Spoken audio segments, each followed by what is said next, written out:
Olá, meus irmãos, há quanto tempo, que saudade de estarmos juntos, reunidos ali no templo, para estudarmos a palavra do Senhor.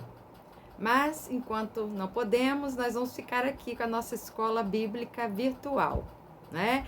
Nós desafiamos os irmãos a estudarem o livro de Neemias, e nós já estudamos juntos os capítulos 1 ao 4. E se você não acessou ainda os vídeos com as aulas, acesse lá, está no nosso canal, no YouTube, no canal da igreja, e você vai poder estudar os capítulos 1, 2 e 3 no primeiro vídeo, o capítulo 4 no segundo vídeo. E hoje nós vamos estudar o capítulo 5. Então, reúna aí a sua família, né? Junte todo mundo, pegue a sua Bíblia, sua caneta, faça suas anotações. Nós estamos aqui para estudar a palavra de Deus, né? Então, na semana passada, nós estudamos o capítulo 4 de Neemias. E nós sabemos que Neemias estava ali diante de um grande desafio, a reconstrução dos muros de Jerusalém. Mas, mesmo enfrentando todas as dificuldades para uma reconstrução nessa amplitude, não é isso?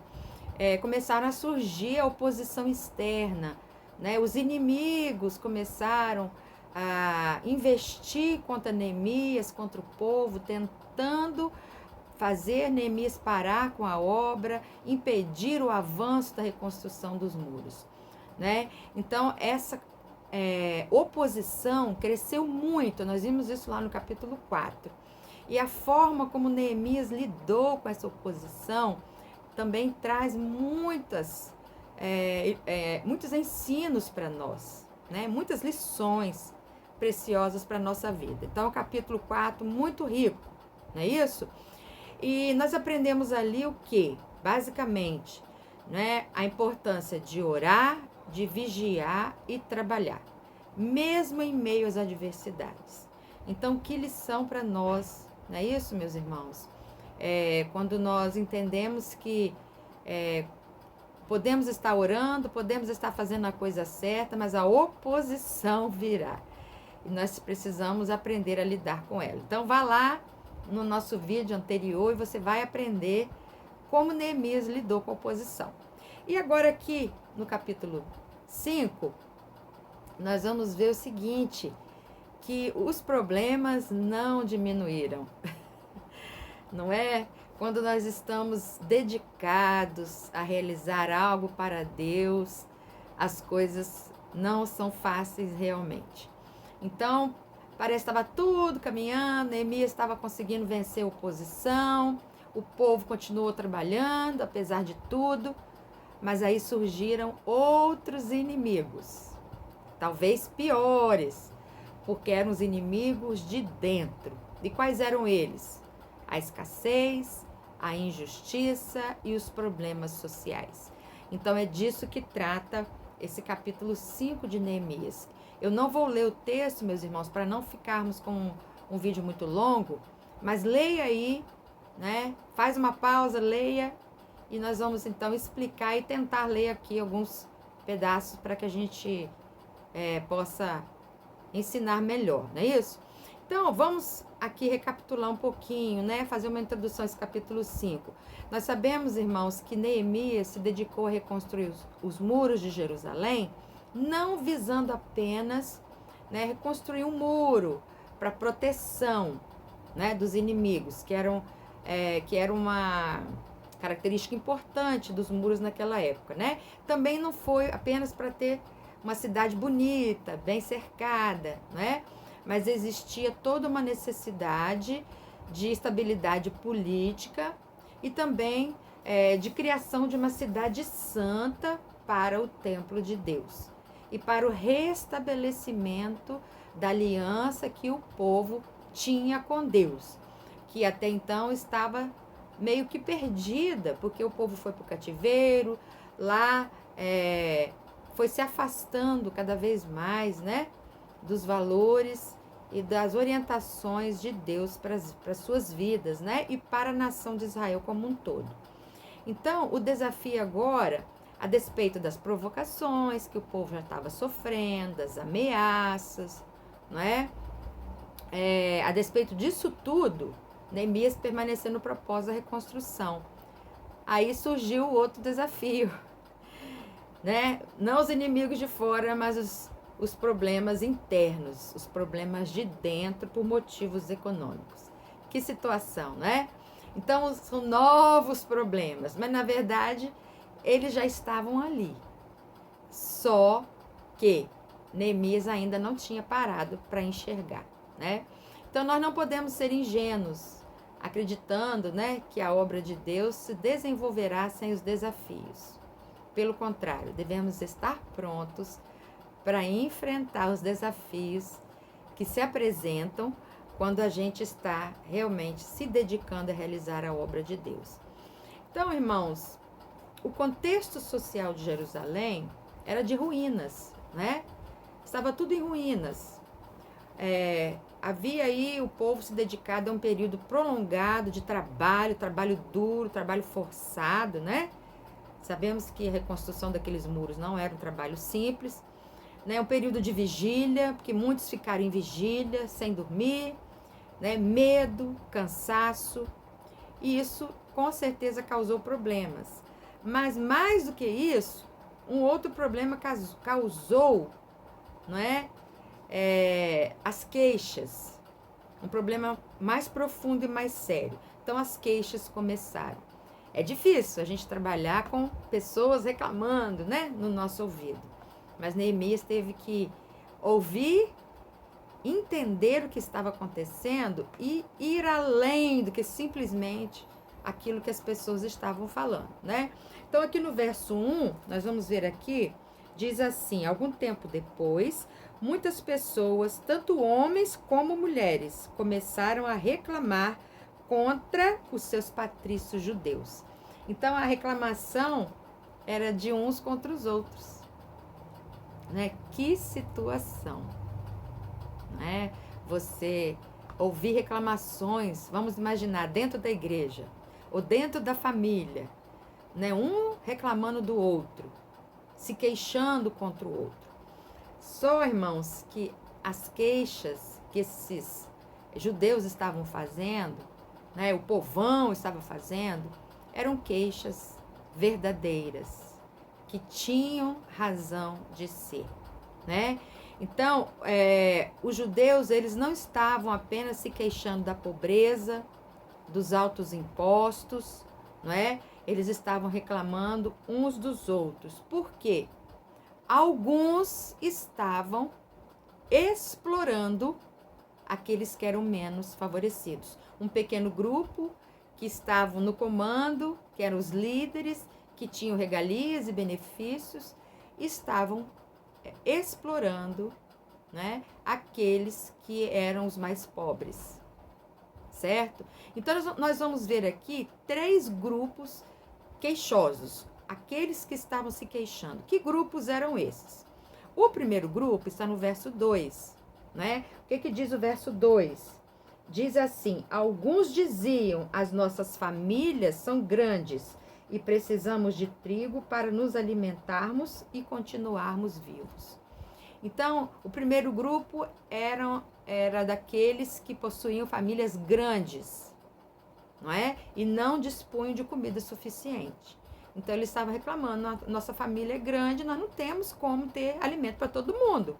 Estamos aqui trabalhando no muro, não estamos podendo trabalhar na lavoura e não vamos dar conta de sustentar a nossa família. O segundo grupo, né, no verso 3, diz o seguinte: outros diziam, para não morrermos de fome, nós tivemos de penhorar os nossos campos, as nossas plantações de uvas e as nossas casas a fim de comprar trigo. Então, o que estava acontecendo? O segundo grupo tinha altas hipotecas a pagar e não podia comprar alimento, né? Eles não tinham como comprar, estavam tendo que hipotecar suas casas. Então, eles não tinham nem o que comer e nem como pagar, né, as suas dívidas. Que situação, não é? Mas existia um terceiro grupo, aqui nos versos 4 e 5. E outros ainda disseram: Tivemos de pedir dinheiro emprestado para pagar ao rei os impostos sobre os nossos campos e plantações de uvas. Acontece que nós somos da mesma raça dos nossos patrícios judeus e os nossos filhos são tão bons como os deles. No entanto, nós temos de fazer com que os nossos filhos trabalhem como escravos. Algumas das nossas filhas já foram vendidas como escravas.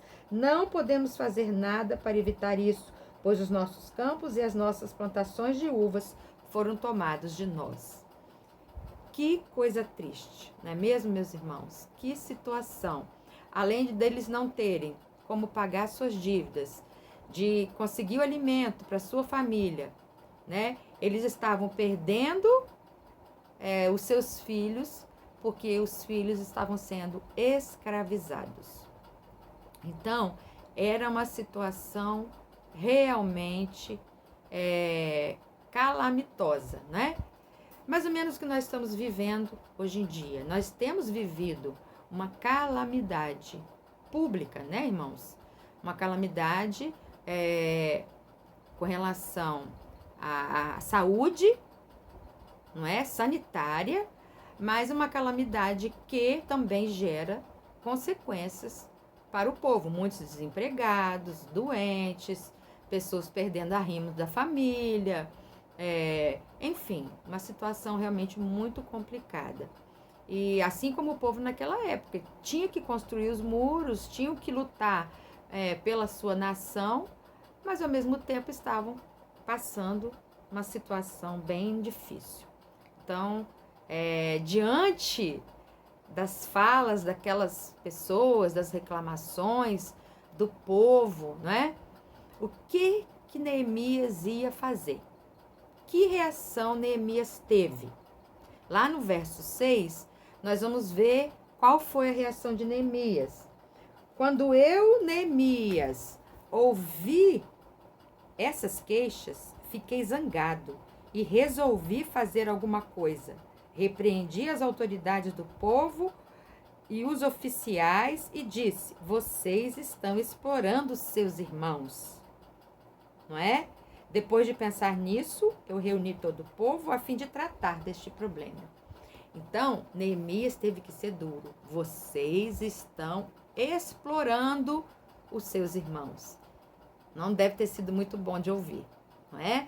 Mas aquelas autoridades, os nobres que estavam ali, estavam simplesmente explorando aqueles que não tinham já muitas condições de continuarem, né, de prosseguirem na sua caminhada, de sustentarem a sua família. Então, realmente uma situação muito triste, não é isso?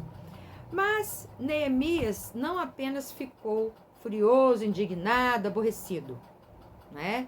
Ele resolveu que ele ia fazer alguma coisa. Então, Neemias era um homem de oração, né? Mas também era um homem de ação. E às vezes nós vemos situações ao nosso lado, mas a gente vê e fica com pena. Ah, tadinho, né? Mas na verdade, muitas vezes nós temos que tomar uma atitude, não é? E não precisa a igreja te ensinar, te falar que você precisa ajudar, que você precisa doar um mantimento, né? Faça isso, toma iniciativa, né? De ajudar aqueles que estão ao seu redor, né? São os nossos compatriotas, né? Eles precisam de nós. Então, não apenas ficou furioso, indignado, mas ele repreendeu severamente os nobres, né? Que estavam explorando o povo, que eram seus irmãos também. Não é? Isso é muito sério. E ele também, ele fez uma reflexão no seu próprio erro.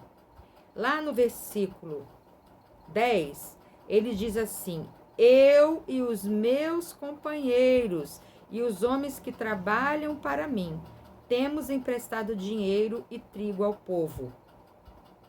Então, o próprio Neemias parou, refletiu, pensou: nossa, mas eu também estou fazendo isso. Eu também estou cometendo o mesmo erro.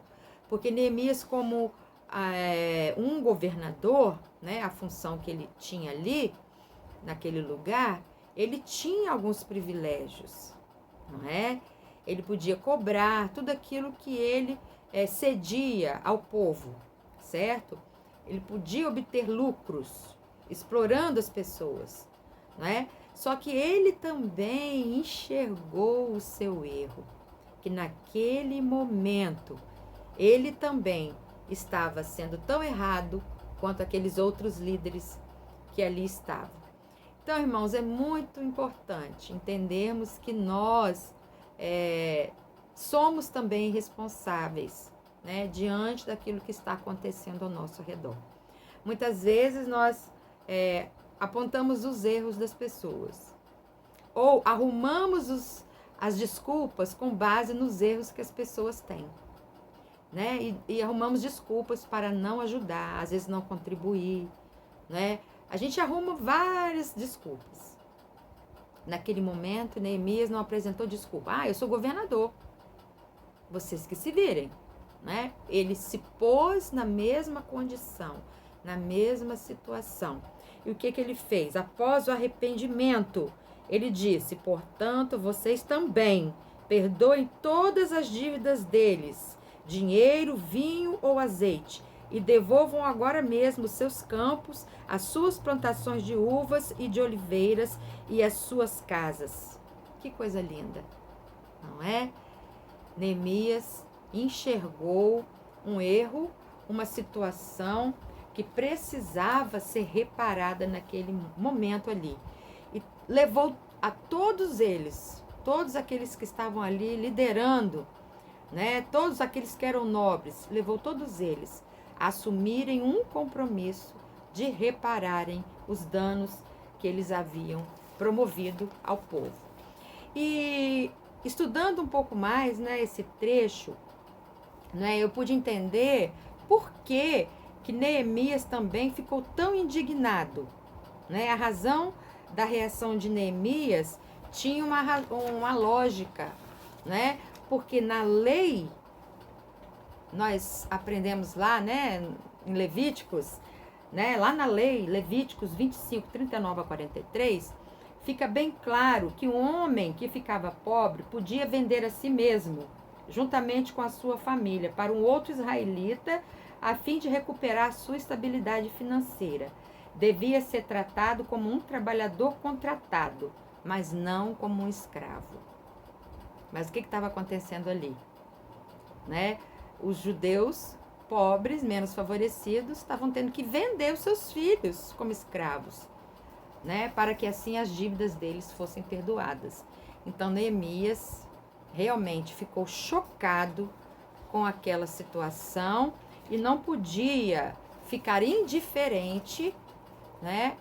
E não tomar nenhuma atitude para ajudar a resolver aquele problema que era muito sério naquele momento.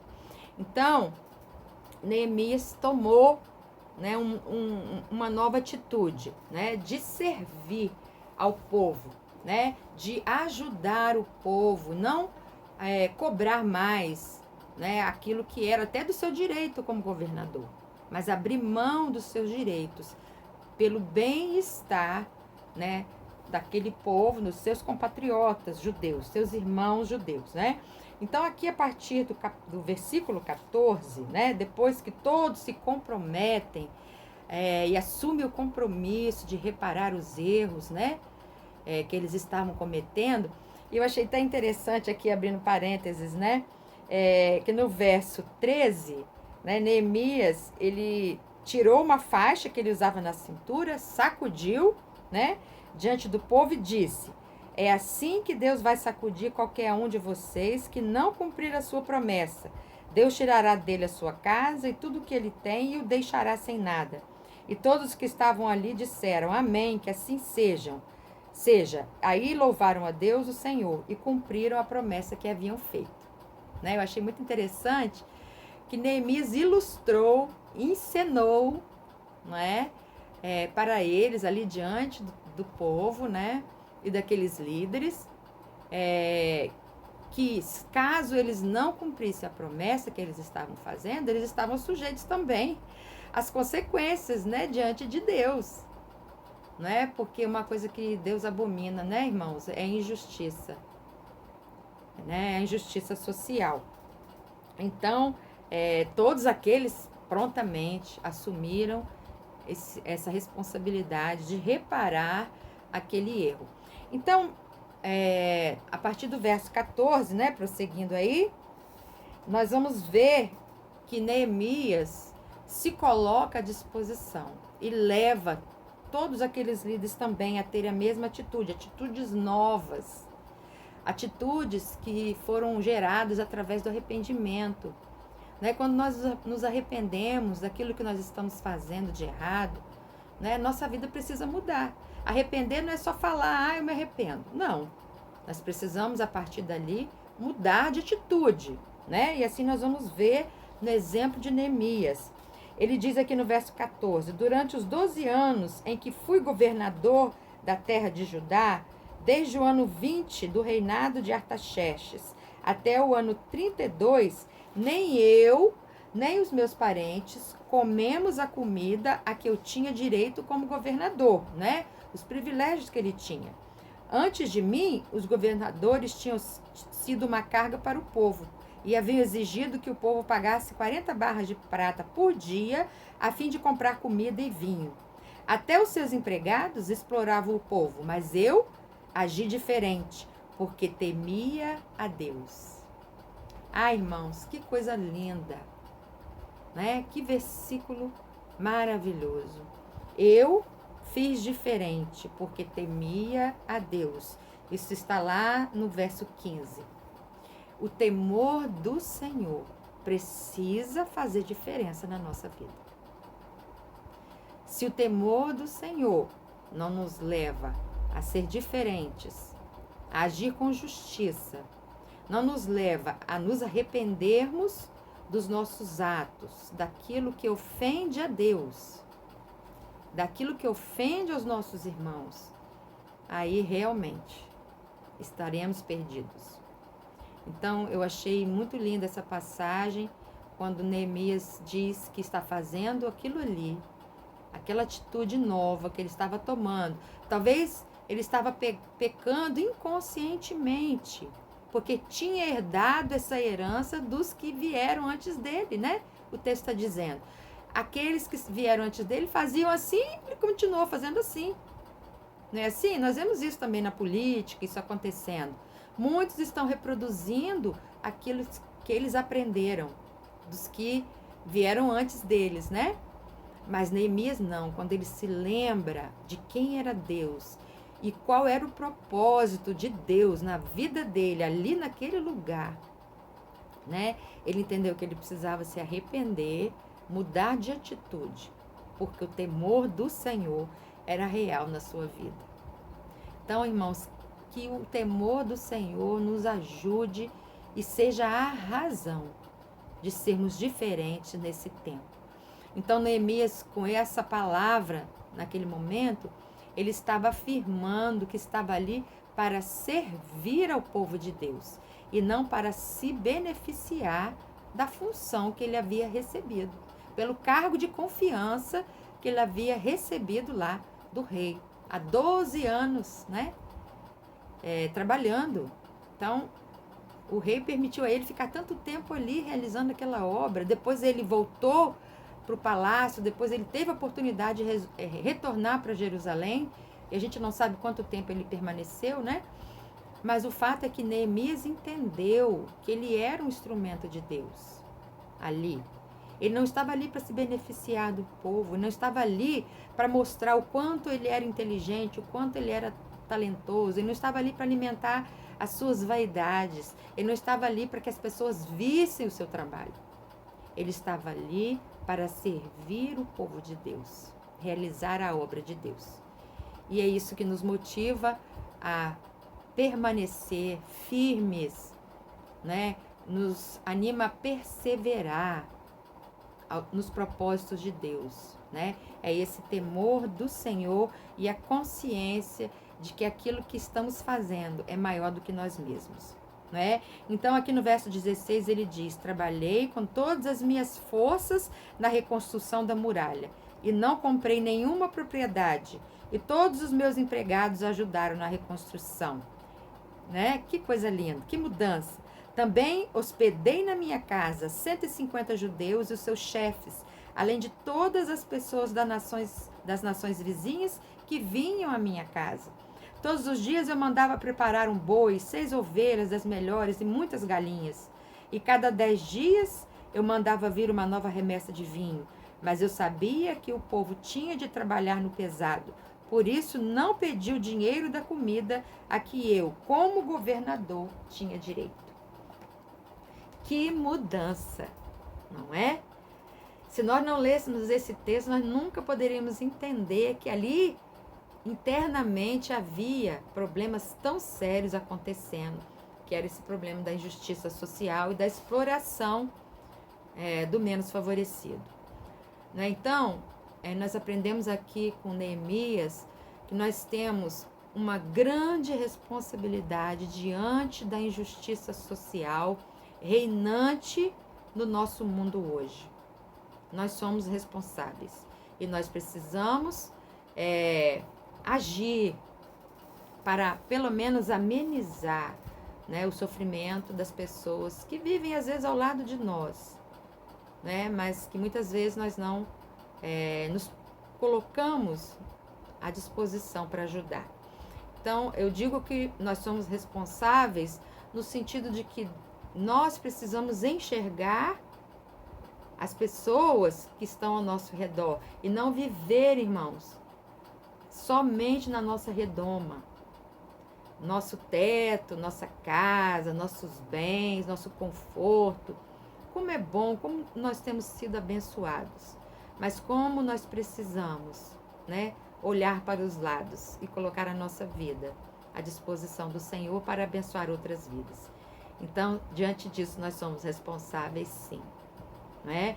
Então, é uma lição que nós aprendemos aqui nesse capítulo, né? Capítulo 5, a nossa responsabilidade social. O lema da nossa igreja, que coisa linda, né? Adorar a Deus, mas servir ao nosso próximo. Também, diante dos problemas internos, é outra coisa que nós aprendemos aqui, né? Nós precisamos ter coragem para confrontar o erro e sair em busca da solução, né, para aquele problema. Mas o maior exemplo aqui que eu posso tirar, a maior lição que eu tiro para a minha vida, né, e eu creio que os irmãos também podem tirar para as suas vidas, é que a mudança começa em mim. Não adianta eu falar, vocês precisam mudar, né? Nós precisamos entender que a começar em mim, as coisas podem mudar. E essa minha Bíblia, né? Vou até mostrar aqui para os irmãos. É uma Bíblia que eu tenho usado para o meu estudo pessoal. Ela tem os comentários do pastor Israel Belo de Azevedo. E ele faz um comentário muito interessante sobre esse exemplo de Neemias. Ele disse assim: onde começa a mudança? A mudança tem que começar em nós. Até o capítulo 4, temos um Neemias irrepreensível. Então o povo pobre começou a reclamar da elite da qual ele fazia parte como governador. Neemias se incluiu no grupo dos opressores e se propôs a mudar de prática. Neemias percebeu que nele também havia erro. Ele também cobrava juros. A vida de Neemias mudou a partir daí. A sua visão de uma grande obra a ser realizada não o impediu de ver seus próprios erros. Os líderes também têm pés de barro. A partir dessa conversão, Neemias passou a fazer um tipo de oração que pode nos soar estranha, mas que se assemelha ao seu modo à oração do Salmo 139, aquela em que o poeta pede que o Senhor investigue. Então, é muito importante esse exemplo de Neemias. Neemias, através dessa experiência, ele cresce na fé, diz o pastor Israel. Nas duas orações finais, né, nas suas orações finais aqui, ele não se baseia, né, simplesmente na sua bondade, mas na fidelidade de Deus. Aos poucos ele vai percebendo, a olhar para dentro de si, quem é Deus. Então, que exemplo Neemias é para nós? Seja como líderes, como membros das igrejas, que exemplo ele deixa para nós? Então, que Deus possa nos abençoar, irmãos, abençoar a sua vida, e que possamos fazer diferença nesse tempo, neste momento que estamos vivendo. Essa é a minha oração e o meu desejo sincero, em nome de Jesus. Amém.